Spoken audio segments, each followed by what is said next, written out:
Some days, life just seems to test your character. That day, rain poured down like the sky was falling onto the narrow alleyways of Saigon. Leo, a college student from the countryside, was rushing to complete his final delivery of the shift. His clothes were soaked, his stomach empty, and his scooter kept stalling from the rain. He pulled into a small cafe to take cover, and there, a classy brown leather wallet sat alone on a table, as if it had been waiting for him. He glanced around. No one seemed to notice. He picked up the wallet, opened it, stuffed with cash, bank cards, and ID. A 500,000 VND bill slipped to the ground. He bent down to pick it up, his hand trembling.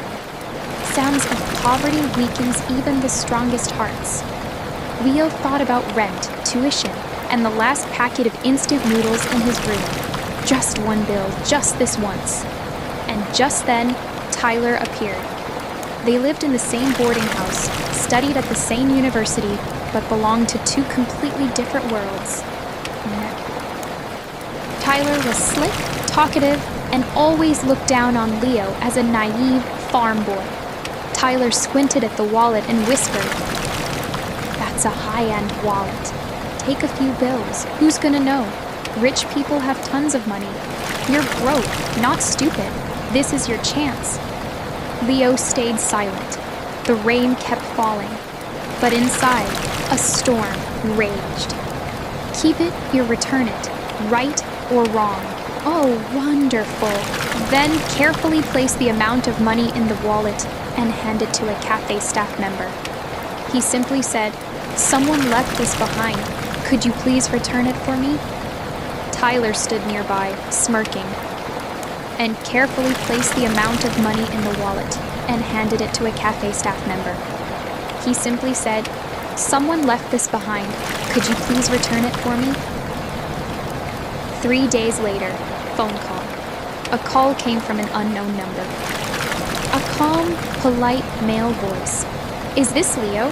I'm the person who left that wallet.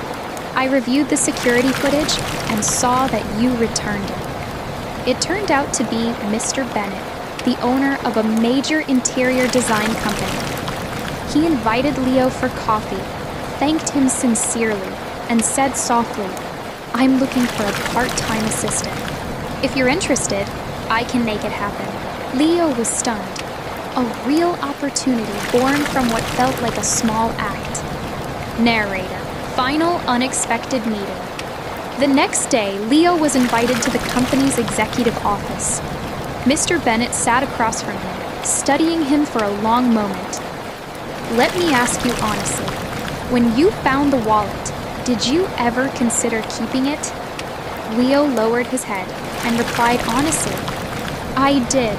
At that moment, I was desperate, but in the end, I just couldn't go through with it."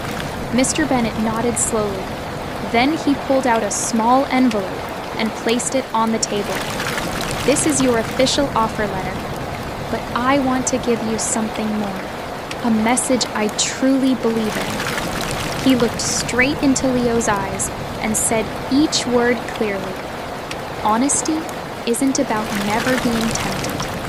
It's about choosing what's right, even when wrong is easier.